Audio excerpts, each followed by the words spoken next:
City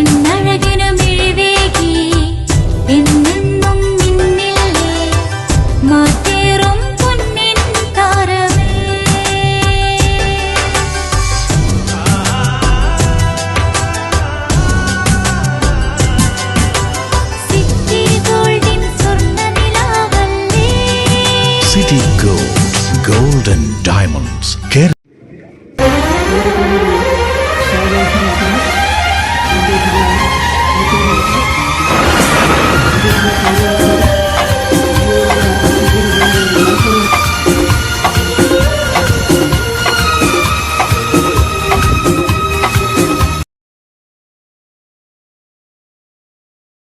Manjeshwar ಮಂಡಲದ ಎಡರಂಗದ സ്ഥാനാർത്ഥಿ ನೆಂಚಿನ KR Jayananda ಮಾಂತ ಊರದಾಗಲಿನ ತುಯ್ಯರೆ ಈ ಬೊತ್ತು ಎತ್ತಿರವುಳ್ಳರು അതിന് ഭാഗമാകാതെ ഇപ്പോൾ പ്രചാര സഭ അട്ടിയനടക്കായി പ്രദേശം നടത്തുന്നുണ്ട്. ഈ പ്രചാര സഭയ്ക്ക് 15 CBI ಮುಂದಾಲೋಚನ ರಾಜನ್ ಬೆರಳು ಬೇರೆಗೆ ಪ್ರತಿಭಟಕವನ್ನ ಸ್ವಾಗತ ಮಾಡೋದಲ್ಲ ಅಂಚನೆ CPM ಜಿಲ್ಲಾ ಕಮಿಟಿ ಮೆಂಬರ್ ಆದ ಬೇಬಿ ಬಾಲಕೃಷ್ಣ ಒಳ್ಳೆಯರು ಆರೆಗಳ ಅವಾಂತರ ಪರವಾದ ಹೃತ್ಪೂರ್ವಕವನ್ನ ಸ್ವಾಗತ ಮಾಡೋದಲ್ಲ ಅಂಜನೆ ಪ್ರಣವ್ ಬೆರಳು ಆರೆ ಅಂಜನೆ ರಾಮಕೃಷ್ಣ ಒಳ್ಳೆಯರು ಬೇರೆಗಳ ಮಾತ್ರ ಸ್ವಾಗತ ಮಾಡೋದು. ಈ ಸಭೆಯ ಅಧ್ಯಕ್ಷ ಪರಾದ ಪ್ರಣಕಂ ಬೆರಳಕ್ಕೆ ಅಂದು 15 ಜನ ಮಾತ್ರ ಸ್ವಾಗತ ಮಾಡೋದು. ರಾಮಕೃಷ್ಣ ಪಾತ್ರಗಳನ್ನು ರಾಜನ್ ಅದೇ ರೀತಿ ನಮ್ಮ ಸ್ನೇಹಿತೆ ಪ್ರಣವ್ ಅದೇ ರೀತಿ ಈ ಮತ್ತೆ ಪುನಃ ಈ ಊರಿನ ಬಂಧುಗಳು ಎಲ್ಲ ಪ್ರಜಾಪ್ರಭುತ್ವ ರಂಗ ಚುನಾವಣೆಯ ಪ್ರಚಾರವಾದಾದಿಗಳು ಈ ಹೆಣ್ಮಗಜ ಪಂಚಾಯತ್ ವಿವಿಧ ಪ್ರದೇಶಗಳಿಗೆ ವಾಹನ ಪ್ರಚಾರದ ಜಾಥದ ಮೂಲಕ ಈ ಊರಿನ ಜನಕ್ರಿಯ ಪಾತ್ರರಬಾದ ಸಂಧಿಸರಬಡ ತೀರ್ಮಾನ ಮಂತ್ರಿಪಣೆ ಮಂಜೇಶ್ವರ ಮಂಡಲರು ಎಡರಂಗದ ಸ್ಥಾನಾರ್ಥಿಯಾದ ಸ್ಪರ್ಧೆ ಮಂತ್ರಿಪಣೆ ಥ್ರೋ ಅಕಾಡೆಮಿದ ಅಧ್ಯಕ್ಷರ ಅದೇ ರೀತಿ ಕಮ್ಯುನಿಸ್ಟ್ ಪಾರ್ಟಿದ ಜಿಲ್ಲಾ ಕಾರ್ಯಕಾರಿ ಸಮಿತಿ ಸದಸ್ಯರಾದ KR ಜಯಾನಂದರ ಅಧಿಪರು ಜಯಾನಂದರು ಕತ್ತಿ ಸುತ್ತಿಗೆ ನಕ್ಷತ್ರ ಚಿಹ್ನೆಗಳು ಓಟು ಹೊಂದಿಪಣೆ ಅರಣ್ಯ ಗೆಂದಾದ ಬರೆಯಬಾರದು ಮುಖ್ಯ ಮತ ಕೇಂದ್ರ ಬರೋದಾದ ಪುಣೆ ಪ್ರದೇಶಕ್ಕೆ ಬಂದಿಪಣೆ 5 ಪಕ್ಕ EMS ಭವನ ಪದ್ಧತಿಯಿಂದ ಲೈಫ್ ಭವನ ಪದ್ಧತಿಯಿಂದ ಸರ್ವೇಗಳ ಇನ್ನಿಲ್ಲ ಸರ್ವೇಗಳ ಭೂಮಿಲ ಸರ್ವೆ ಸಾಧ್ಯತೆ ಹಣ ಕೇರಳ ರಾಜ್ಯ ಅಪೋಸ್ಟ್ ಗವರ್ಮೆಂಟ್ ಬರೋದು ಬರ್ತನ ಯೋಜನೆಗಳ ಅಡಿಪಡು ಬಂದಿದೆ. ನಮ್ಮ ಹಿರಿಯರು ಕಳೆದ 10 ವರ್ಷದ ಪಕ್ಕ ಕೇರಳ ರಾಜ್ಯ ಆಳ್ವಿಕೆ ಮಾಡಿದ ಪಿಣರಾಯಿ ವಿಜಯನ್ ನೇತೃತ್ವದ ಗವರ್ಮೆಂಟ್ ಕೇರಳದ ಸರ್ವ ವಿದ್ಯಾಭ್ಯಾಸ ಮೇಘಲೆ ಬದಲಾವಣೆ ಮಾಡಿದ್ದು. ವಿದ್ಯಾಭ್ಯಾಸ ಶಾಲಾ ಕೊಠಡಿಗಳೆಲ್ಲ ವಿದ್ಯಾಭ್ಯಾಸನೇ ಒಂದು ಹೈಟೆಕ್ ಆದ ಬದಲಾವಣೆ ಮಾಡ್ತಿರೋ ಸಾಧ್ಯತೆ ಆದರೆ ಖಾಸಗಿ ಮಾತ್ರ ವಿದ್ಯಾಭ್ಯಾಸ ಹತ್ತು ಪ್ರೈವೇಟ್ ವಿದ್ಯಾಭ್ಯಾಸ ಮಾತ್ರ ಹತ್ತು ಸರ್ಕಾರಿ ವಿದ್ಯಾಭ್ಯಾಸ ಸಂಸ್ಥೆಗಳನ್ನು ಸುಸಜ್ಜ ಮಾಡಿರಬಹುದು ಸಾಧ್ಯತೆ ಆಗುವ ಸತ್ಯ. SCಗಳ STಗಳ ಮಿತಜಾತಿಗಳ ಒಟ್ಟಿಗೆ ಕುರಿತ ಕಲ್ಪಿರತ್ನ ವ್ಯವಸ್ಥೆ ಇಲ್ಲ. ಸರ್ವರೆಗಳ ಪ್ಲಸ್ 2 ಮುಟ್ಟಲ್ಲ ಡಿಗ್ರಿ ಮುಟ್ಟಲ್ಲ ಕಲ್ಪಿರತ್ನ ಸ್ಕಾಲರ್ಶಿಪ್ ಸಮೇತ ಕೊರತೆ ಕಲ್ಪನೆ ಮಾಡೋ ವ್ಯವಸ್ಥೆ ನಮ್ಮ ಈ ಕೇರಳ ರಾಜ್ಯದಲ್ಲಿ ಬಂದಿದೆ. ಒಂದು ಎಡರಂಗ ಸರ್ಕಾರ ಈ ಊರಿನ ಜನಕ್ಕೆ ಒಂದು ಭದ್ರತೆ ಭಾಗವಾದದ್ದು. ಕೇರಳ ರಾಜ್ಯದ ಮೂಲಭೂತ ಸೌಕರ್ಯ ಈಗ ಗೊತ್ತಿಪ್ಪು ಕೇರಳ ಹೆಂಚ ಉಂಟು ಕರ್ನಾಟಕ ಹೆಂಚ ಉಂಟು. ಹೈವೇ ಅಭಿವೃದ್ಧಿಗೆ ಕರ್ನಾಟಕ ರಾಜ್ಯದ ಹೈವೇದ ಕೆಲಸಗಳು ನಡ್ಕೊಂಡು ವರ್ಷ ಕಟ್ಟಲೆ ಆಡು ಅವು ಅವೇ ರೀತಿ ಆಮೇಲೆ ನಡಿಗೆರೆ ಅప్పుడు ಹೋಗಿಬಿಡಿ ಆಡ ಕೇರಳ ರಾಜ್ಯ ಪಂಚಾಯತ್ ಗೊತ್ತಿಪ್ಪು ಮಂಜೇಶ್ವರದ ಪತ್ತನ ಇತ್ತೆ ಕಾಸರಗೋಡು ಮುಟ್ಟಲ ಇತ್ತೆ ರೋಡ್ದ ಹೈವೇದ ಕೆಲಸ ಪೂರ್ತಿಯಾದ ಇತ್ತೆ ಕೇರಳದ ಮಂಜೇಶ್ವರದ ತಿರುವನಂತಪುರ ಮಟ್ಟ ರೋಡುಗಳು ಸುಸಜ್ಜಿತವಾದ ಆವೊಂದು ಉಂಟು. ಅವಾಗ ಏನು ಬಗೆಯ ಹೋಗ್ನೆ ಪೆನ್ಷನ್ ಪದ್ಧತಿ ಅನ್ನಲ್ಲ, ರೋಡ್ದ ವಿಕಸನ ಅನ್ನಲ್ಲ, ವಿದ್ಯಾಭ್ಯಾಸ ಮೇಘ ಅನ್ನಲ್ಲ, ಆರೋಗ್ಯ ಮೇಘ ಅನ್ನಲ್ಲ. ಈಗ ತೆರೆಯೋಡು ಸರ್ಕಾರಿ ಆಸ್ಪತ್ರೆಗಳು, ಸರ್ಕಾರಿ ಮೆಡಿಕಲ್ ಕಾಲೇಜುಗಳು ಲೋಕೋತ್ತರ ಕಾಪಡು ಕೇರಳ ಡಿಂಬತ್ತೊಂದಿಪ್ಪಣೆ ಕರ್ನಾಟಕದ ಆಸ್ಪತ್ರೆಗಳಿಗೆ ಗುಡ್ಡದ ಆಸ್ಪತ್ರೆಗಳಿಗೆ ಪೋಡುನಾಡ ಪುಣೆನೂ ಸಮೇತ ಕೊರೋಡುನಾಡ ತಮ್ಮ ಕಾಸುಗಳಾದ ಬುಡಾನಂತರ ಕಾಲೋಡು ಸರ್ವರಿಗಳ ಧರ್ಮಾರ್ಥమైన ಆರೋಗ್ಯ ತಪಾಸಣೆಗಳ ಧರ್ಮಾರ್ಥమైన ಮೆಡಿಕಲ್ ಸೇವೆ ಕೊರಪಣೆ ಕೇರಳದ ವಿಶೇಷತೆ ಮಾತರಿಗಳ ಉಚಿತ ಆರೋಗ್ಯ ಸೇವೆಗಳು ಕೊರಪಣೆ ಈ ಕೇರಳದ ವಿಶೇಷತೆ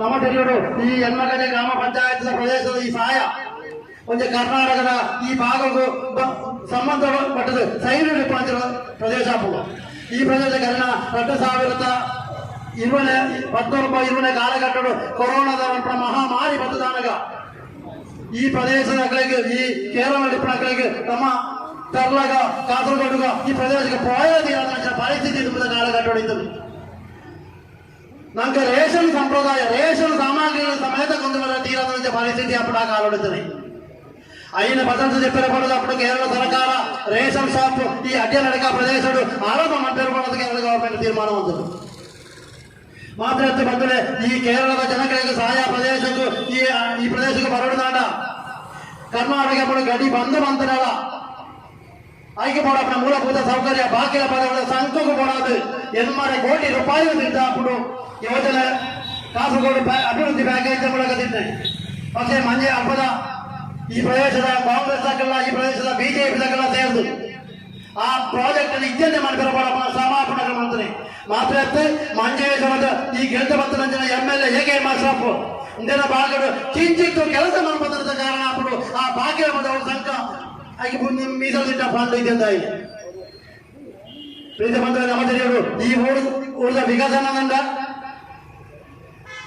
ಮುಪ್ಪತ್ತು ಗೆಲ್ತ ಬರ್ತಾ ಜನಪ್ರತಿನಿಧಿಗಳು ಅವರು ಕಮ್ಯುನಿಸ್ಟ್ ಅನ್ನಲ್ಲ ಬಿಜೆಪಿ ಅನ್ನಲ್ಲ ಕಾಂಗ್ರೆಸ್ ಅನ್ನಲ್ಲ ಈ ಊರದ ಅಭಿವೃದ್ಧಿ ಮಾಡುವ ಜವಾಬ್ದಾರಿ ಅప్పుడు ಜನಪ್ರತಿನಿಧಿಗೆ ನಮ್ಮ ಬೋಧಿಪಣೆ ಈ ಭಾಗ್ಯ ಪದಾರ್ಥ ಸಂಖ್ಯೆಗಳು ಇದನ್ನೇ ಮಾಡಿಬಿಡಬೇಡಪ್ಪ 15 MLA ಈ ಊರದ ವಿಕಸನ ಮಾಡೋದು ಕೆಲಸ ಮಾಡ್ಬೋದು MLA ನಂಗೆ ಬೋಡ ನಮ್ಮ ಆಲೋಚನೆ ಮಾಡ್ಬಿಡು ಬಂದರೆ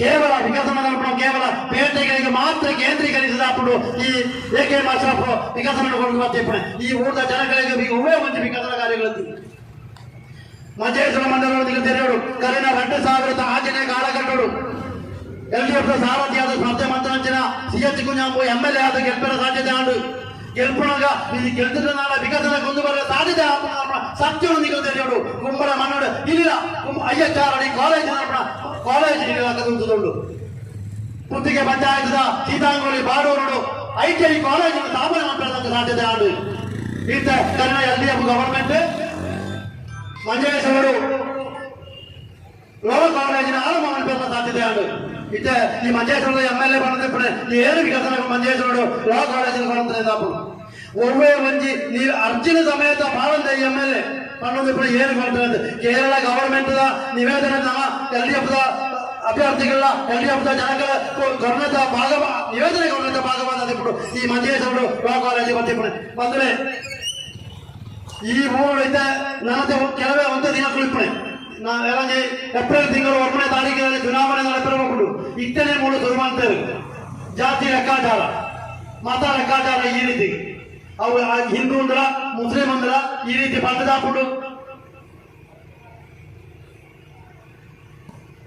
ಬ್ಯಾರಿನ ಕಲ್ಪಾವಳಿ ಈ ರೀತಿ ಕಾಪುಡು ಪ್ರಚಾರ ಈ ಬಿಜೆಪಿಗಳು ಕರ್ನಾಟಕದ ಕೆಲವು MP MLA ಬಾಕಿ ಜನ നേതാവുകളൊക്കെ ಪೂರ ಬರ್ತದಂತೆ ಕಾಸರಗೋಡದ ಮಂಜೇಶ್ವರದ ಭಾಗಗಳು ಕರೆನ ಕೊರೋನಾ ಕಾಲಘಟ್ಟಗಳು ಈ ಕರ್ನಾಟಕದ ಬಾರ್ಡರ್ ಮುಚ್ಚಿದೆ ಕೇರಳದ ಒಂದು ಜನಕ್ಕೆಲ್ಲ ಕರ್ನಾಟಕ ಬರೆಯಲು ಬಳ್ಳಿದ ಬಣ್ಣ ಅಂತಿನ ಈ ಕರ್ನಾಟಕದ ಕರ್ನಾಟಕದ ಬಿಜೆಪಿ ಗವರ್ಮೆಂಟ್ ಹಾಕೊಂಡಿದ್ದಾನೆ ಈ ಮೆಗ್ರೆ ಹಾಕೊಂಡು MLA ಆಗಲಾದಿದ್ದಾನೆ MP ಆಗಲಾದಿದ್ದಾನೆ ಅಗಲ ಹಾಕೊಂಡು ಈ ಬಣ್ಣ ದಿಪ್ಪಣೆ ಹೆಂಗೆ ಓಟು ಕೊರೋಡು ಬಿಜೆಪಿಗೆ ಓಟು ಕೊರೋಡು ಮಂಜೇಶ್ವರದ ಭಾಗಗಳನ್ನೇ ಬರ್ತದೆ ಅಪ್ಪ ಈ ಭಾಗದ ಜನಗಳು ಮಂಜೇಶ್ವರದ ಕಾಸರಗೋಡದ ಜನಗಳಿಗೆ ಗೊತ್ತುಂಟು ಈ ಬಿಜೆಪಿ ಈ ಊರದ ಜನಗಳಿಗೆ ಕಾಸರಗೋಡದ ಜನಗಳಿಗೆ ಎಷ್ಟು ಅನ್ಯಾಯ ಮಾತ್ರ ಗೊತ್ತುಂಟು ಕೊರೋನಾದ ಕಾಲಘಟ್ಟಡು ಜೀವ ಪೋಪುಡು ನನಗ ಅಗಲ ನೂಕದ ಅಗಲ ಮರಣದ ಗುಂಡಿಗೆ ಪಾಠಂಚನ ಬಿಜೆಪಿ ಹಾಕೊಂಡು ಎದುರೇ ಗೊತ್ತುಂಟು ಅವೇ ರೀತಿ ಹಾಕೊಂಡು ಒಂಜಿ ಭಾಗಡು ಹಿಂದೂ ತಪ್ಪದಾರಡು ಒಂದು ಭಾಗಡು ಮುಸ್ಲಿಂ ತಪ್ಪದಾರಡು ഈ കൂടുതൽ ಮನುಷ್ಯರನ್ನು ಬದುಕಿರಬಹುದು ಈ ರಟ್ಟು ಸಂಘಟನೆಗಳಿದ್ದಾವೆ ಈ ಮಂಜೇಶ್ವರರು ಅಭಿವೃದ್ಧಿ ಹರಿಕಾಲ ದಯಾನಂದರನ್ನು ಕೆಲಪಾರಲ್ಲ ಅವೇ ರೀತಿ ಕೇರಳ ರಾಜ್ಯದ ಪಿಣರಾಯಿ ನೇತೃತ್ವದ ಮೂಜನೇದ LDF ಸರ್ಕಾರ ಅಧಿಕಾರ ಬರಬಹುದು ಈ ಮೂರ್ತ ಜನಗಳು ಒತ್ತೊರಮೆಯು ಕೆಲಸ ಮಾಡ್ಕೊಡು LDF ಗೆದ್ದಾದುಕೊಂಡು ನಾಡ ಈ ಮೂರ್ತ ಜನಗಳನ್ನ ಕಷ್ಟ ಕಾಲ್ಪಡಿಸಿದ್ರೆ ನಾವು ಎಂಗಳು ಮುಕ್ತವಾದ ಭರವಸೆಯನ್ನು ಕೊಡ್ತಾಬಿಟ್ಟು ಈ LDF സ്ഥാനാർത്ഥി ദയാനന്ദರನ್ನು ಕೆಲಸ ಸಾಮಾಜಿಕರು ಮಾಡ್ಕೊಡೋದು ಮಾಡೋದು ഈ LDF നമ്മുടെ നാട്ടിൽ നടപ്പാക്കിയ വികസന പ്രവർത്തനങ്ങൾ എണ്ണി എണ്ണി പറഞ്ഞുകൊണ്ടാണ് ഈ തെരഞ്ഞെടുപ്പിൽ ഞങ്ങൾ വോട്ട് ചോദിക്കുന്നത്. സാധാരണക്കാരെ, വളരെ പാവപ്പെട്ടവരെ ദാരിദ്ര്യത്തിന്റെ പടുകുഴിയിൽ നിന്നും രക്ഷിച്ചെടുത്ത് ഈ രാജ്യത്തെ അതിദാരിദ്ര്യമില്ലാത്ത ഏക സംസ്ഥാനമായി മാറിയത് കേരളം മാത്രമാണ്. ലോക രാജ്യങ്ങളിൽ തന്നെ വലിയ സാമ്പത്തികമായി മുന്നോട്ട് നിൽക്കുന്ന രാജ്യങ്ങൾ മാത്രമാണ് അതിദരിദ്രമില്ലാത്ത രാജ്യങ്ങളായി പ്രഖ്യാപിക്കുന്നതെങ്കിൽ ഇവിടെ ഒരു രാജ്യത്ത് കൊച്ചു കേരളം കേന്ദ്ര ഗവൺമെന്റിന്റെ അവഗണനയൊക്കെ തന്നെ മറികടന്നുകൊണ്ടാണ് ഇവിടുത്തെ സാധാരണക്കാരെ ഒക്കെ തന്നെ ദാരിദ്ര്യക്ക് മുകളിൽ എത്തിച്ചത്. അതിന് വളരെ ചിട്ടയായ ഒരു പ്രവർത്തനമാണ് പഞ്ചായത്തുകൾ, ത്രിതല പഞ്ചായത്തുകൾ, ബ്ലോക്ക് പഞ്ചായത്ത്, ജില്ലാ പഞ്ചായത്ത്, ഗ്രാമപഞ്ചായത്ത് എല്ലാവരും ചേർന്നുകൊണ്ട് അവർക്ക് വീട്, കുടിവെള്ളം, ഭക്ഷണം, അതേപോലെ തന്നെ വസ്ത്രം, വിദ്യാഭ്യാസം തുടങ്ങി എല്ലാ അടിസ്ഥാന സൗകര്യങ്ങളും ഗവൺമെന്റ് സഹായത്തോടു കൂടി ഒരുക്കി കൊടുത്തുകൊണ്ടാണ് അത്തരത്തിൽ റേഷൻ കാർഡ്, അവർക്ക് വൈദ്യുതി ഉണ്ടാവില്ല, എല്ലാ ഡിപ്പാർട്ട്മെന്റുകളും നമ്മുടെ റേഷൻ കാർഡ് ഇല്ലാത്തവർക്കൊക്കെ തന്നെ ഞൊടിയിടയിൽ റേഷൻ കാർഡ് ഉണ്ടാക്കി കൊടുക്കാൻ സംസ്ഥാന ഗവൺമെന്റ് ഇടപെട്ടു. ഭക്ഷ്യ സിവിൽ സപ്ലൈസ് വകുപ്പ് മന്ത്രി GR അനിലിന്റെ നേതൃത്വത്തിൽ നല്ലൊരു ഇടപെടൽ നടത്തി. അതേപോലെ തന്നെ വൈദ്യുതി ഇല്ലാത്തവർക്ക് വൈദ്യുതി എത്തിച്ചു കൊടുക്കാൻ കൃഷ്ണൻകുട്ടി മന്ത്രിയുടെ നേതൃത്വത്തിലുള്ള വൈദ്യുതി വകുപ്പ് സഹായിച്ചു. അങ്ങനെ കിടപ്പാടമില്ലാത്തവർക്ക് കിടപ്പാടം നൽകാൻ വേണ്ടി, ഭൂമി നൽകാൻ വേണ്ടി KR രാജന്റെ നേതൃത്വത്തിലുള്ള മന്ത്രി സഭ ഇടപെട്ടു. അങ്ങനെ ഓരോ മേഖലയിലും വളരെ മൈന്യൂട്ടായ കാര്യങ്ങളിൽ പോലും ഗവൺമെന്റ് നേരിട്ട് ഇടപെട്ടുകൊണ്ട് ഓരോ വ്യക്തിയുടെ ദാരിദ്ര്യക്ക് താഴെ ഉള്ളവരെ ദാരിദ്ര്യക്ക് മുകളിൽ എത്തിക്കാനുള്ള ഒരു ഇടപെടലിന്റെ കൂടി ഭാഗമായിട്ടാണ് അതിദാരിദ്ര്യമുക്തമായി നമുക്ക് പ്രഖ്യാപിക്കാൻ വേണ്ടി കഴിഞ്ഞത്. ഇത് ലോക രാജ്യങ്ങളിൽ തന്നെ അപൂർവം രാജ്യങ്ങൾക്ക് മാത്രം പറ്റുന്ന ഒന്നാണ് ഈ കൊച്ചു കേരളത്തിൽ കഴിഞ്ഞത്. ഇവിടെ പട്ടിണി കിടക്കുന്ന ആരും ഇല്ല, അത് തന്നെ പറയാം. നമുക്ക് പട്ടിണി കിടക്കുന്നത് ആരുമില്ല. ആരെങ്കിലും പട്ടിണി കിടക്കുന്നുണ്ടെങ്കിൽ അവർക്ക് പഞ്ചായത്ത് ഭക്ഷണം വാങ്ങിക്കൊടുക്കും. ആ തരത്തിലേക്ക് നമ്മുടെ രാജ്യത്തെ വലിയ സാമ്പത്തിക മേഖലയിൽ വലിയ വൻകിട വികസിത രാജ്യങ്ങളെ പോലെ നമുക്ക് മാറാൻ വേണ്ടി കഴിഞ്ഞത് നമ്മൾ ഏറ്റവും അടിസ്ഥാന വർഗങ്ങളുടെ മുന്നേറ്റമാണ്, അടിസ്ഥാന വർഗങ്ങളുടെ വികസനമാണ് ഈ ഗവൺമെന്റിന്റെ ഏറ്റവും പ്രധാനപ്പെട്ട ലക്ഷ്യം എന്നതുകൊണ്ട് തന്നെയാണ്. നമുക്കറിയാം, വികസനം എന്ന് 5,000-6,000 കോടി രൂപയോളം നമുക്ക് അതിന്റെ ഭാഗമായി തന്നെ 48,000 കോടി രൂപയോളമൊക്കെ തന്നെ നമുക്ക് അതിന്റെ ഭാഗമായി തന്നെ കൊടുത്തു തീർക്കാനുണ്ടായിരുന്നു. ഇപ്പോൾ നമുക്കറിയാം, ഈ ഗവൺമെന്റ് രണ്ടാം തവണയും അധികാരത്തിൽ വന്നപ്പോൾ കേവലം 1,600 രൂപ ഉണ്ടായിരുന്ന പെൻഷൻ അത് 2,000 രൂപയാക്കി മാറ്റി. വനിതകളെ ചേർത്ത് പിടിക്കാൻ അല്ലെ 25-35 വയസ്സിന് താഴെയുള്ളവർക്കൊക്കെ തന്നെ കണക്ട് വർക്ക് എന്ന രീതിയിൽ അവർക്ക് ജോലിയുമില്ല. അതേപോലെ തന്നെ വീട്ടിൽ വെറുതെ ഇരിക്കുമ്പോൾ അവർക്ക് ഫോൺ റീചാർജ് ചെയ്യാനെങ്കിലും അല്ലെ പല പദ്ധതികളെ കുറിച്ചും പല കാര്യങ്ങളെ കുറിച്ചും അറിയാൻ യുവതയ്ക്ക് ഫോണെങ്കിലും റീചാർജ് ചെയ്യണം. അതിനെങ്കിലും ഉപയോഗിക്കുന്ന രീതിയിലേക്ക് നമ്മൾ 1,000 രൂപ അവർക്ക് സ്കോളർഷിപ്പ് കൊടുക്കുകയാണ്. 35 വയസ്സ് മുതൽ 60 വയസ്സ് വരെയുള്ള സ്ത്രീകളെ ചേർത്ത് പിടിക്കുന്നതിന്റെ ഭാഗമായി തന്നെ 1,000 രൂപ അവർക്കും ധനസഹായം കൊടുക്കുകയാണ്. അവർക്കും ഒരു ജോലിയുമില്ലാതെ നിൽക്കുന്നവർക്കൊക്കെ തന്നെ ഈ സഹായം വലിയ രീതിയിലുള്ള ആശ്വാസമാണ് പകരുന്നത് അല്ലേ. നമുക്ക് നമ്മുടെ നാട്ടിൽ ഏറ്റവും നല്ല റോഡുകൾ ഇപ്പൊ കർണാടകയിൽ വരുമ്പോഴാണ് നമുക്ക് കുറച്ച് റോഡ് മോശമായത്. നമ്മളിപ്പോൾ കല്ലെടുക്ക മുതൽ ഇങ്ങോട്ട് സഞ്ചരിക്കുമ്പോൾ ഏറ്റവും നല്ല റോഡിലൂടെയാണ് നമ്മൾ സഞ്ചരിച്ചത് അല്ലേ. നമുക്ക് മുർത്തണ വരെയുള്ള നമ്മുടെ റോഡ് മലയോര ഹൈവേയുടെ ഭാഗമായിട്ടുള്ളതാണ്. അപ്പോൾ നന്ദാരപ്പദവിയിൽ നിന്ന് തുടങ്ങി മലയോര ഹൈവേ ആരംഭിക്കുന്നത് ഈ കാസർഗോഡ് ജില്ലയിലെ വടക്കൻ അതിർത്തിയായ മഞ്ചേശ്വരത്ത് നിന്നാണ്. സാധാരണ വികസന പദ്ധതികളൊക്കെ തന്നെ നടപ്പാക്കുന്നത് തിരുവനന്തപുരത്താണെങ്കിൽ തിരുവനന്തപുരത്തും എറണാകുളത്തും തുടങ്ങുന്ന വികസന പദ്ധതികളൊക്കെ തന്നെ മഞ്ചേശ്വരത്ത് തുടങ്ങുന്ന രീതിയിലേക്ക് നമ്മുടെ മഞ്ചേശ്വരം ഹാർബറിന്റെ വികസനം അടക്കം ഒരുപാട് വികസന പ്രവർത്തനങ്ങൾക്ക് നേതൃത്വം കൊടുക്കാൻ നമ്മുടെ ഈ നാടിന് കഴിഞ്ഞിട്ടുണ്ട്. ആദ്യമായിട്ടാണ് ഓരോ മണ്ഡലത്തിന്റെയും പ്രയാസങ്ങൾ, പ്രശ്നങ്ങൾ തിരിച്ചറിയാൻ വേണ്ടി അത് നേരിട്ട് ജനങ്ങളിൽ നിന്ന് കേൾക്കാൻ വേണ്ടി ഒരു സംസ്ഥാനത്തെ മന്ത്രിസഭ ഒന്നാകെ ജനങ്ങളിലേക്ക് ഇറങ്ങി ചെന്നത്. ഈ കഴിഞ്ഞ വർഷം നമുക്കറിയാം നവകേരള സദസ്സ് എന്ന രീതിയിൽ നമ്മുടെ സംസ്ഥാനത്തെ എല്ലാ മന്ത്രിമാരും മഞ്ചേശ്വരം പരിപാടികയിൽ നിന്നും അവരുടെ വികസന സന്ദേശ യാത്ര ആരംഭിച്ചതുകൊണ്ട് മഞ്ചേശ്വരത്ത് നിന്നും ആരംഭിച്ച് പരിപാടികയിൽ നിന്നും ആരംഭിച്ചത് പിന്നീട് അത് സമാന അധികാരത്തിൽ വരുമെന്നാണ്.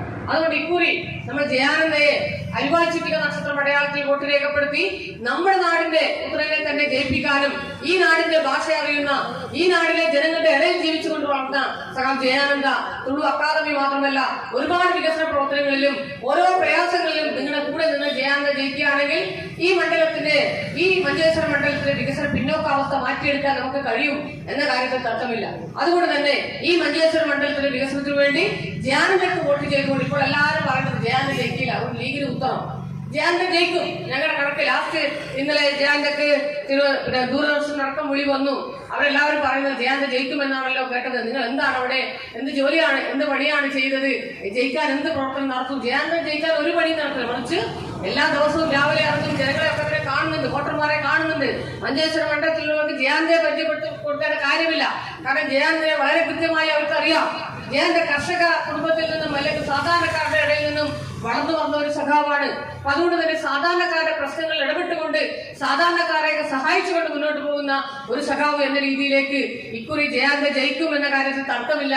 അതുകൊണ്ട് ജയാനന്ദക്ക് തന്നെ വോട്ട് ചെയ്തുകൊണ്ട് ഇടതുപക്ഷത്തിന്റെ വികസന പ്രവർത്തനങ്ങളിൽ പങ്കാളികളാവണമെന്ന് മാത്രം അഭ്യർത്ഥിച്ചുകൊണ്ട് LDFന്റെ സ്ഥാനാർത്ഥികളെ പ്രഖ്യാപിച്ച നാൾ മുതൽ കഴിഞ്ഞ 10-17 ദിവസമായി സഖാവ് KR ജയാനന്ദ ഈ മണ്ഡലത്തിലെ വിവിധ പഞ്ചായത്തുകളിൽ വോട്ടർമാരെ നേരിൽ കണ്ട് വോട്ടഭ്യർത്ഥിക്കുന്നതിന് വേണ്ടിയുള്ള പര്യടന പരിപാടികളൊക്കെ സംഘടിപ്പിച്ചു വരികയാണ്. ഇന്നു മുതൽ തുടർച്ചയായി 8 ദിവസത്തോളം കാലം സ്ഥാനാർത്ഥി പര്യടന പരിപാടി എന്ന നിലയിൽ രാവിലെ കാട്ടുകുടുക്കയിൽ നിന്നും ആരംഭിച്ച പര്യടന പരിപാടിയുടെ ഭാഗമായിട്ടുള്ള ജാഥയാണ് ഇവിടെ എത്തിച്ചേർന്നിട്ടുള്ളത്. ഏതാനും സമയത്തിനകം നമ്മുടെ പ്രിയങ്കനായ സ്ഥാനാർത്ഥി ഈ അടിയനിക്ക കേന്ദ്രത്തിൽ എത്തിച്ചേർന്ന് വോട്ടർമാരോട് വോട്ട് നേരിട്ട് ചോദിക്കുന്നതിന് വേണ്ടിയുള്ള പരിപാടി എന്ന രീതിയിൽ എത്തിച്ചേരുമെന്നാണ് കരുതുന്നത്. സാരഥികൾ ഏതൊക്കെ സമയത്ത് ഇവിടെ ജനപ്രതിനിധിയായി തെരഞ്ഞെടുക്കപ്പെട്ടിട്ടുണ്ടോ ആ സമയങ്ങളിലുണ്ടായ വികസന ക്ഷേമ പ്രവർത്തനങ്ങൾ മറ്റൊരു കാലത്തും മഞ്ചേശ്വരത്ത് ഉണ്ടായിട്ടില്ല എന്ന് മഞ്ചേശ്വരം മണ്ഡലത്തിന്റെ ചരിത്രം പരിശോധിക്കുന്ന ഏതൊരാൾക്കും ബോധ്യപ്പെടുന്ന കാര്യമാണ്. അത്തരം കാര്യങ്ങളാണ് ഇവിടെ നേരത്തെ സഖാക്കൾ സൂചിപ്പിച്ചു കഴിഞ്ഞത്. പൊതുവെ കേരളത്തിൽ ഇടതുപക്ഷ ജനാധിപത്യ മുന്നണിയുടെ ഗവൺമെന്റ് മൂന്നാമതും അധികാരത്തിൽ വരുമെന്ന് കേരളത്തിലെ മഹാഭൂരിപക്ഷം ജനങ്ങളും ആഗ്രഹിക്കുന്നു എന്നതൊരു വസ്തുതയാണ്. അതങ്ങനെ വെറുതെ ആഗ്രഹിക്കുന്നതല്ലല്ലോ. 2016 മുതൽ 2026 വരെയുള്ള കഴിഞ്ഞ 10 വർഷക്കാലം ഇടതുപക്ഷ ജനാധിപത്യ മുന്നണി ഗവൺമെന്റ് കേരളം ഭരിച്ചപ്പോൾ ജനങ്ങൾക്ക് നൽകിയ വാഗ്ദാനങ്ങൾ ഒന്നുപോലും വിട്ടുപോകാതെ അതൊക്കെ നടപ്പിലാക്കിക്കൊണ്ടാണ് ഇപ്പോൾ 10 വർഷം പൂർത്തീകരിച്ച് വീണ്ടും ഒരു തെരഞ്ഞെടുപ്പിനെ അഭിമുഖീകരിക്കുന്നത്. സാധാരണ എല്ലാ തെരഞ്ഞെടുപ്പിലും ഇടതുപക്ഷ ജനാധിപത്യ മുന്നണിയുടെ സ്ഥാനാർത്ഥികളും മുന്നണിയും തെരഞ്ഞെടുപ്പിൽ ജനങ്ങളോട് വോട്ട് അഭ്യർത്ഥിക്കുമ്പോൾ ഞങ്ങൾ വിജയിച്ചാൽ ഈ മണ്ഡലത്തിന് ഭരിച്ച നാളുകളിൽ കേരളത്തിന്റെ അവസ്ഥ എന്തായിരുന്നു? കേരളത്തിൽ കർഷക തൊഴിലാളികൾക്ക് പെൻഷൻ കൊടുക്കണമെന്ന് തീരുമാനിച്ചത് 980 സഖാവ് E.K. നായനാർ മുഖ്യമന്ത്രിയായിരുന്ന ഗവൺമെന്റാണ്, LDFന്റെ ഗവൺമെന്റാണ്. 45 രൂപ പെൻഷൻ കൊടുക്കാൻ തീരുമാനിച്ചപ്പോൾ കർഷക തൊഴിലാളിക്ക് പെൻഷനോ? അതെന്തിനാണ്, അതിന്റെ ആവശ്യമുണ്ടോ എന്ന് ചോദിച്ച് അതിനെ പരിഹസിച്ച് പുച്ഛിച്ച് തല്ലിയവരാണ് കേരളത്തിലെ UDFകാരും BJPയുടെ ആളുകളും.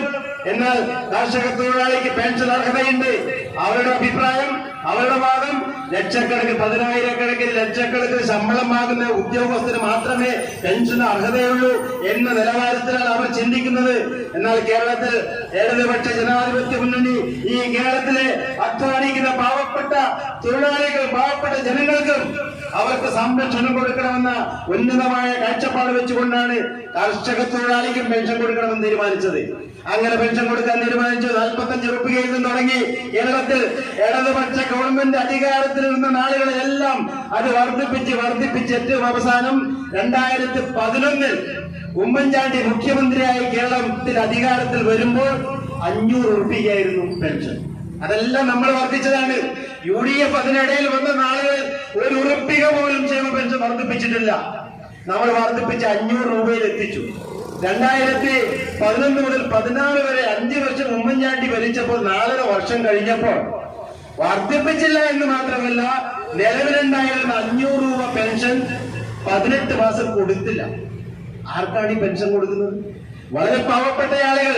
ആ പെൻഷൻ കിട്ടിയാൽ അവർ വലിയ അത്യാവശ്യത്തിന് അതിന് കാത്തു നിൽക്കുന്ന, വളരെ പ്രയാസമഴിക്കുന്ന ആളുകൾ ജീവിക്കുന്ന അവർക്കാണ് കൊടുക്കുന്നത്. 18 മാസം കൊടുത്തില്ല. അവസാനം പെൻഷന്റെ കാര്യം മാത്രമല്ല, എല്ലാ നടപടികളിലും ജനങ്ങളിൽ വലിയ അസംതൃപ്തരാണ് എന്ന് കണ്ടുകൊണ്ട് തെരഞ്ഞെടുപ്പ് എടുക്കുമ്പോൾ ഒരു പ്രഖ്യാപനം നടത്തി. ഉമ്മൻചാണ്ടി ഒരു പ്രഖ്യാപനം നടത്തി. UDFന്റെ ഗവൺമെന്റ് എന്താണ്? ക്ഷേമ പെൻഷൻ ഞങ്ങളെ വക 100 രൂപ വർദ്ധിപ്പിക്കുന്നു എന്ന് പ്രഖ്യാപനം. ഏറ്റവും അവസാനമാണ്. തെരഞ്ഞെടുപ്പിന് ഏതാനും മാസങ്ങൾക്ക് മുമ്പെയാണ്.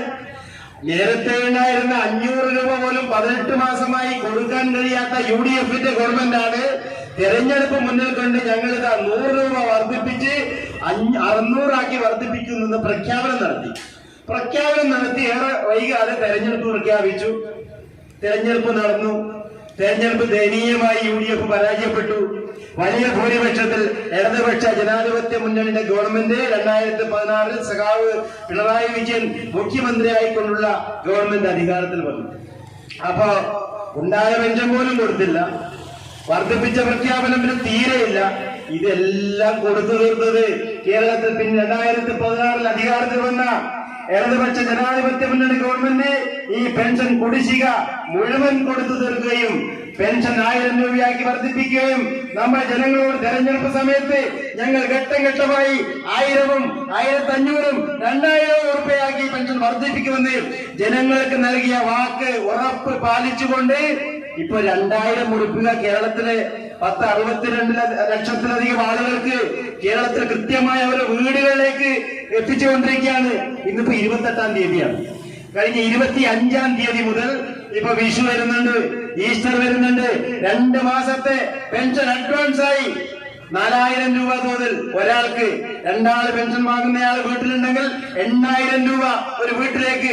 ഇപ്പൊ 25-ാം തീയതി മുതൽ നമ്മുടെ സഹകരണ ബാങ്കിലെ ജീവനക്കാർ അവരുടെ വീടുകളെ കൈകളിലേക്ക് നേരിട്ട് എത്തിച്ചുകൊണ്ടിരിക്കുകയാണ് ഇപ്പോൾ. അപ്പോ എല്ലാം വന്ന കണക്ക് തന്നെയാണ്. UDFും LDFും വന്നാൽ ഒരുപോലെ അല്ല എന്നതിന് ഒരുപാട് ഉദാഹരണങ്ങൾ നമുക്ക് പറയാൻ വേണ്ടി സൂചിപ്പിച്ചില്ലേ? നമ്മുടെ വിദ്യാഭ്യാസ മേഖലയിൽ UDF കേരളം ഭരിക്കുമ്പോ ഉള്ള അവസ്ഥ എന്തായിരുന്നു? വിദ്യാഭ്യാസ മന്ത്രിയുടെ പ്രധാനപ്പെട്ട പണി വരുമാനം കുറഞ്ഞതുകൊണ്ട് അടച്ചുപൂട്ടാനുള്ള സ്കൂളുകളുടെ പട്ടിക തയ്യാറാക്കലായിരുന്നു അന്നത്തെ വിദ്യാഭ്യാസ മന്ത്രിയുടെ പണി.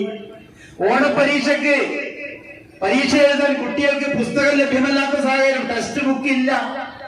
സ്കൂൾ തുറന്ന് ഓണപരീക്ഷാ സമയത്ത് പോലും കുട്ടികൾ അതിനു മുമ്പേ ജയിച്ചുപോയ കുട്ടികളുടെ പഴയ ടെക്സ്റ്റ് ബുക്ക് വാങ്ങി ഫോട്ടോസ്റ്റാറ്റ് എടുത്ത് അത് വെച്ച് പഠിച്ച് പരീക്ഷ എഴുതിയ സാഹചര്യം ഈ കേരളത്തിൽ ഉണ്ടായതല്ലേ? LDF വെറുതെ പറയുന്നതാണ്. ഈ കേരളത്തിൽ ഉണ്ടായതല്ലേ?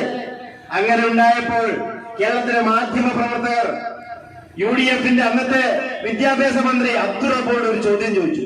അല്ല വിദ്യാഭ്യാസ മന്ത്രി, ഈ സ്കൂൾ തുറന്നിട്ട് എത്രയോ മാസങ്ങൾ കഴിഞ്ഞില്ലേ? ഓണപരീക്ഷ നടക്കുകയല്ലേ? എന്റെ കുട്ടികൾക്ക് പാഠപുസ്തകം കൊടുക്കാത്ത നിങ്ങൾ പിന്നെ എന്താണ് നിങ്ങൾ ചെയ്യുന്നത് എന്ന് ചോദിച്ചപ്പോ അബ്ദുറബ്ബ് എന്ന വിദ്യാഭ്യാസ മന്ത്രി കേരളത്തിലെ ജനങ്ങളോട്, മാധ്യമങ്ങളോട് പറഞ്ഞത് അത് ഞങ്ങളെ കുറ്റമല്ല, ഞങ്ങളുടെ ഒരു കുറവും അതിലില്ല. മാധ്യമപ്രവർത്തകർ അന്തംപെട്ട് അത്ഭുതത്തോടെ പിന്നെ ആരുടെ കുറവാണ്? ഒരു ഗവൺമെന്റ് സംവിധാനത്തിൽ സർക്കാർ ചെയ്യേണ്ട കാര്യങ്ങൾ ചെയ്യാതിരുന്നാൽ പിന്നെ ആരുടെ കുറവാണ് എന്ന് ചോദിച്ചപ്പോ മന്ത്രിയുടെ അടുത്ത വിശദീകരണം വന്നു, അത് ഓണം ഇക്കൊല്ലം കുറച്ച് നേരത്തെ വന്നതാണ്. ഓണം കുറച്ച് നേരത്തെ വന്നതിന് ഞങ്ങൾ എങ്ങനെ കുറ്റക്കാരാവും? അതാണ് മന്ത്രിയുടെ വിശദീകരണം. ഇത് കേരളത്തിലെ ജനങ്ങളെ പുച്ഛിക്കുന്നതായിരുന്നില്ലേ? ആ സ്ഥിതി മാറിയില്ലേ? ആ സമയത്ത് കേരളത്തിലെ പൊതുവിദ്യാലയങ്ങളിൽ നിന്നും ലക്ഷക്കണക്കിന് കുട്ടികൾ ഒഴിഞ്ഞു പോകുന്ന ഒരു സാഹചര്യമുണ്ടായി. നൂറുകണക്കിന് സ്കൂളുകൾ അടച്ചുപൂട്ടാൻ ലിസ്റ്റ് തയ്യാറാക്കി. കാരണം ലാഭകരമല്ല, സ്കൂളിൽ കുട്ടികളില്ല, ലാഭകരമല്ല. അതുകൊണ്ട് അധ്യാപകർക്ക് ശമ്പളം കൊടുക്കാൻ ഖജനാവിൽ കാശില്ല. അതിന് പരിഹാരം സ്കൂൾ അടച്ചായിരുന്നു UDF-ന്റെ ഗവൺമെന്റ്. എന്നാൽ ഇടതുപക്ഷ ഗവൺമെന്റ് 2006 അധികാരത്തിൽ വരുമ്പോൾ നമ്മൾ കൃത്യമായി ജനങ്ങളോട് ഈ കാര്യങ്ങളെ സംബന്ധിച്ച് പറഞ്ഞ കാര്യമാണ്. ഞങ്ങൾ പൊതുവിദ്യാലയങ്ങളെ സംരക്ഷിക്കും. പൊതുവിദ്യാഭ്യാസ യജ്ഞമെന്ന രീതിയിൽ ഗവൺമെന്റും ജനകീയ പങ്കാളിത്തത്തോടുകൂടി വലിയ മുന്നേറ്റമുണ്ടാക്കാനുള്ള എല്ലാ പരിശ്രമവും LDF-ന്റെ ഭാഗത്തുനിന്നുണ്ടാകുമെന്ന് ജനങ്ങൾക്ക് നമ്മൾ ഉറപ്പ് നൽകിയതായിരുന്നു. ആ ഉറപ്പ് അക്ഷരം പ്രതി LDF-ന്റെ ഗവൺമെന്റ് പാലിച്ചില്ലേ? LDF ഗവൺമെന്റ് വന്നതിന് ശേഷമാണ് ലക്ഷക്കണക്കിന് കുട്ടികൾ നമ്മുടെ പൊതുവിദ്യാലയങ്ങളിലേക്ക് തിരിച്ചു വരുന്ന ഒരു സാഹചര്യം ഉണ്ടായി. അത് വെറുതെ ഉണ്ടായതല്ല. നമ്മുടെ വിദ്യാലയങ്ങളുടെ അടിസ്ഥാന പ്രശ്നങ്ങൾ അല്ലെങ്കിൽ പശ്ചാത്തല മേഖലയിലെ അടിസ്ഥാന വികസന വിഷയങ്ങളൊക്കെ പരിഹരിക്കുന്നതിന് വേണ്ടി കേരളത്തിലെ വിദ്യാഭ്യാസ മേഖല അന്താരാഷ്ട്ര നിലവാരത്തിലേക്ക് ഉയർത്തണമെന്ന കാഴ്ചപ്പാടോടുകൂടി കിഫ്ബി മുഖാന്തരം ലക്ഷക്കണക്കിന് കോടി രൂപ വിദ്യാഭ്യാസ മേഖലയിൽ ചെലവഴിച്ചുകൊണ്ടും അക്കാദമിക് മേഖലയിലും പശ്ചാത്തല അടിസ്ഥാന സൗകര്യ വികസന മേഖലയിലും വലിയ ഇടപെടൽ നടത്തിയപ്പോൾ ആയിരക്കണക്കിന് സ്മാർട്ട് ക്ലാസ് റൂമുകൾ നമ്മുടെ പൊതുവിദ്യാലയങ്ങളിലേക്ക് വന്നു. നമ്മുടെ സാധാരണ മനുഷ്യരുടെ കുട്ടികൾ പഠിക്കുന്ന സ്കൂളുകളിൽ കമ്പ്യൂട്ടറും ആധുനിക സംവിധാനങ്ങളും ഏർപ്പെടുത്തിക്കൊണ്ട് വിദ്യാഭ്യാസ മേഖല ഉയർന്ന നിലവാരത്തിലേക്ക് പോകുന്നു എന്ന് ബോധ്യപ്പെട്ട നമ്മുടെ നാട്ടിലെ സാധാരണ കുട്ടികൾ, ലക്ഷക്കണക്കിന് വിദ്യാർത്ഥികൾ പൊതുവിദ്യാലയത്തിലേക്ക്, സർക്കാർ സ്കൂളുകളിലേക്ക് തിരിച്ചു വരുന്ന ഒരു സാഹചര്യം ഇടതുപക്ഷ ജനാധിപത്യ മുന്നണി ഗവൺമെന്റിന്റെ പ്രവർത്തനത്തിന് ഫലമായി ഉണ്ടായതാണ്. ഇപ്പോ LDF ഗവൺമെന്റിനെ കുറ്റം പറയുന്നവരുണ്ടല്ലോ, അത് ആ കാര്യത്തിൽ ഇവിടെ നേരത്തെ സൂചിപ്പിച്ചു. അത് UDF ആയാലും BJP ആയാലും ഒരേ അഭിപ്രായമാണ്. രണ്ടു കൂട്ടരും പറയുന്ന ഒരാണ്. ആ പറയുമ്പോ ഞങ്ങൾ അങ്ങോട്ട് ചോദിക്കാനുള്ളത്, ഈ കേന്ദ്ര സർക്കാരിന്റെ ഒരു സംവിധാനം നീതി ആയോഗ് എന്ന് പറയുന്ന സംവിധാനമാണ്. ഈ നീതി ആയോഗ് ഇന്ത്യയിലെ 10-28 വരുന്ന സംസ്ഥാനങ്ങളുടെ പ്രവർത്തനങ്ങൾ സംബന്ധിച്ച് വിവിധ മേഖലകൾ പരിശോധിച്ച് സർക്കാരിന് മുമ്പിലും പൊതുസമൂഹത്തിലും റിപ്പോർട്ട് അവതരിപ്പിക്കുന്ന ഒരു സംവിധാനമാണ്. അങ്ങനെ ആ സംവിധാനം ഉപയോഗിച്ച് റിപ്പോർട്ട് അവതരിപ്പിക്കുമ്പോൾ ഇവിടെ ഇന്ത്യ രാജ്യത്ത് വിദ്യാഭ്യാസ മേഖലയിൽ ഏറ്റവും മികച്ച സംസ്ഥാനം തെരഞ്ഞെടുക്കുന്നത് കേരളമാണ്. അതിന്റെ അവാർഡും അംഗീകാരവും എല്ലാം കേരളമാണ്. കുറ്റം പറയുന്നതല്ല കേരളത്തിലാണ്. ഇവർ ഭരിക്കുന്ന ഉത്തരേന്ത്യ സംസ്ഥാനങ്ങളിൽ ഏറെ സംസ്ഥാനങ്ങൾ BJP ഉൾപ്പെട്ട മുന്നണിയും ഭരിക്കുന്നതാണ്. അവിടെ ഒന്നും ഒരു അംഗീകാരവുമില്ല. വിദ്യാഭ്യാസ മേഖലയിൽ ഏറ്റവും മെച്ചപ്പെട്ട സംസ്ഥാനം ഏത് എന്ന പരിശോധനയിൽ 1ാം റാങ്ക് കേരളത്തിലാണ്.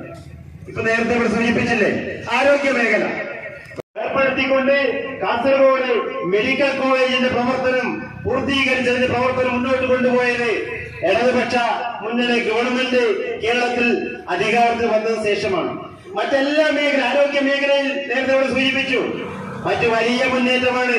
പഴയ കാലം പോലെയല്ല. പഴയ കാലത്ത് അത്യാവശ്യം മാരകമായ അസുഖം പിടിപെട്ടാൽ കാസർഗോഡ് ജില്ലയിലെ ആളുകൾക്ക് ഉണ്ടായിരുന്നു. എന്നാൽ ഇന്ന് ആ സ്ഥിതിയാകെ മാറി. നമ്മുടെ മെഡിക്കൽ കോളേജിൽ എല്ലാ സൗകര്യവും ഏർപ്പെടുത്തിയിട്ടുണ്ട്. നമ്മുടെ ജില്ലാ ആശുപത്രി കാഞ്ഞങ്ങാട്ടാണെങ്കിൽ പോലും ജില്ലാ ആശുപത്രി ഹൃദയ സംബന്ധമായ അസുഖം വന്നാൽ, ഹൃദയത്തിന് ബ്ലോക്ക് വന്നാൽ ആൻജിയോപ്ലാസ്റ്റി നടത്താൻ ആൻജിയോഗ്രാമും ആൻജിയോപ്ലാസ്റ്റി ഉൾപ്പെടെയുള്ള വലിയ ബാധ്യതയുള്ള ചിലവുള്ള ചികിത്സ നടത്തണമെങ്കിൽ, സർജറി നടത്തണമെങ്കിൽ ഒരു നയാ പൈസ കൊടുക്കാതെ നമ്മുടെ ജില്ലാ ആശുപത്രിയിൽ അതിനുള്ള എല്ലാ സൗകര്യവും ഏർപ്പെടുത്തിയിട്ടുണ്ട്. ഇപ്പൊ എനിക്ക് മുമ്പ് സംസാരിച്ചത് ഇവർക്കെല്ലാം അറിയാം.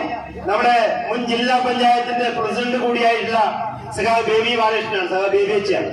സഖാവ് ബേബി ബാലകൃഷ്ണൻ ഉൾപ്പെടെ നേതൃത്വം കൊടുത്തുകൊണ്ട് കേരള സർക്കാരിനെ കൂടി വലിയ പിന്തുണയോടുകൂടി വേണ്ടിയിട്ടാണ് ആ ബൃഹത്തായ വലിയ സംവിധാനം കാത്ത് ലാബ് എന്ന് പറയുന്ന വലിയ സംവിധാനം നമ്മുടെ ജില്ലാ ആശുപത്രിയിൽ ആരംഭിച്ചത്. നമ്മുടെ പാവപ്പെട്ട ആളുകൾ അങ്ങനെ അസുഖം വന്നാൽ ജില്ലാ ആശുപത്രിയെ സമീപിച്ചാൽ സൗജന്യമായി ചികിത്സ ലഭിക്കാനുള്ള സൗകര്യം ഏർപ്പെടുത്തിയിട്ടുണ്ട്. അതുപോലെ കിഡ്നി സംബന്ധമായ വൃക്ക സംബന്ധമായ അസുഖത്തിന് ഡയാലിസിസ് ഉൾപ്പെടെ ചെയ്യാനുള്ള എല്ലാ സംവിധാനവും മെഡിക്കൽ കോളേജ്, താലൂക്ക് ആശുപത്രി, ജില്ലാ ആശുപത്രി ഉൾപ്പെടെയുള്ള സർക്കാർ ആശുപത്രികളിൽ അതിനുള്ള എല്ലാ സൗകര്യവും ഇടതുപക്ഷ മുന്നണി വമ്പിച്ച ഭൂരിപക്ഷത്തോടുകൂടി വിജയിപ്പിച്ചയക്കണം എന്ന് മാത്രം.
വീടായാലും ഇൻഡസ്ട്രിയലായാലും ബിസിനസ്, വിദ്യാഭ്യാസ സ്ഥാപനങ്ങളോ മതപരമായ സ്ഥാപനങ്ങളോ ആണെങ്കിലും വയറിംഗ് വർക്കുകൾ, HT/LT കണക്ഷൻ എന്നിവയ്ക്ക് ഗവൺമെന്റ് ലൈസൻസ്ഡ് ഇലക്ട്രിക്കൽ കോൺട്രാക്ടറായ പള്ളങ്ങോട് ഇലക്ട്രിക്കൽ വർക്സിനെ തന്നെ ഏൽപ്പിക്കണം. പണി കമ്മിറ്റ് ചെയ്ത സമയത്ത് തന്നെ തീർത്തു തരും. കൂടാതെ നിങ്ങളുടെ സ്ഥാപനത്തിൽ അനുമതിയില്ലാതെ ജനറേറ്റർ സ്ഥാപിച്ചിട്ടുണ്ടെങ്കിൽ പള്ളങ്ങോട് ഇലക്ട്രിക്കൽ വർക്സിനെ ഏൽപ്പിച്ചോളൂ. എല്ലാവിധ പേപ്പർ വർക്കുകൾ സഹിതം ഉത്തരവാദിത്തത്തോടെ തന്നെ വർക്ക് പൂർത്തിയാക്കാം. കോൺടാക്ട് ചെയ്യൂ 9496 200 200 949. മറിയം ബോഡി ലോഷന് വെല്ലുന്ന ഒരു ലോഷൻ നമ്മുടെ കയ്യിലെത്തിയിട്ടുണ്ട്. അൽ ഫലാജ് പെർഫ്യൂം ഇൻഡസ്ട്രി എന്നുള്ള ബ്രാൻഡിന്റെ മുസ്കാൻ എന്ന് പറഞ്ഞിട്ടുള്ള ഒരു ബോഡി ലോഷൻ ആണ്. ഇതിന്റെ ബോക്സും കാര്യങ്ങളൊക്കെ ഇതാ ഈ രൂപത്തിലാണ്. നല്ലൊരു ഗിഫ്റ്റിംഗ് പ്രസന്റേഷനും കാര്യങ്ങളൊക്കെ കൊടുത്തിട്ടുണ്ട്. ഇവിടെ നല്ലൊരു മുസ്കാൻ എന്ന അറബിയിലെ കാലിഗ്രഫിയും കാര്യങ്ങളൊക്കെ കൊടുത്തിട്ടുണ്ട്. നല്ല ബ്യൂട്ടിഫുൾ ആയിട്ടുള്ള പ്രസന്റേഷൻ കേട്ടോ. ജസ്റ്റ് ഓപ്പൺ ചെയ്തുതരാം. ഈ രൂപത്തിലായിരിക്കും ഇതിന്റെ ഓപ്പണിംഗും പ്രസന്റേഷനും വരുന്നത്. ഇതാണ് മുസ്കാൻ എന്ന് പറഞ്ഞിട്ടുള്ള ബോഡി ലോഷൻ. എന്റെ മോനെ ഇതിന്റെ സ്മെല്ല് സ്നിഫ് ചെയ്യുന്ന വേണം, വേറെ ലെവൽ സ്മെല്ല്. കാരണം മറിയം ബോഡി ലോഷൻ വർഷങ്ങളായിട്ട് ഞാൻ യൂസ് ചെയ്തുകൊണ്ടിരിക്കുന്ന ഒരു ബോഡി ലോഷൻ ആയിരുന്നു. പക്ഷേ മുസ്കാൻ കിട്ടിയതിനു ശേഷം മറിയം ബോഡി ലോഷൻ ഒന്നുമല്ല ചെയ്യുന്ന ഓൾമോസ്റ്റ് ഒരു 99.9% പേരും ഈ ഒരു ഫ്രാഗ്രൻസ് ഇഷ്ടപ്പെടും. കാരണം നല്ലൊരു സ്വീറ്റ് ആയിട്ടുള്ള floral, fruity, vanilla, creamy, candy, milky സ്മെല്ലാണ് മുസ്കാനിൽ വരുന്നത്. വേറെ ലെവൽ സാധനം. ട്രൈ ചെയ്ത് നോക്കി, ഏതായാലും ഡിസപ്പോയിന്റഡ് ആവില്ല. മറിയത്തിനെ കാട്ടിയും അത്യാവശ്യം നല്ല ലാസ്റ്റിംഗ് കിട്ടുന്നുണ്ട്. ഇത് നിങ്ങൾ GCസിലൊക്കെ കുളിച്ച് കഴിഞ്ഞ ശേഷം നെക്കിലൊക്കെ അപ്ലൈ ചെയ്യുക. എന്നിട്ട്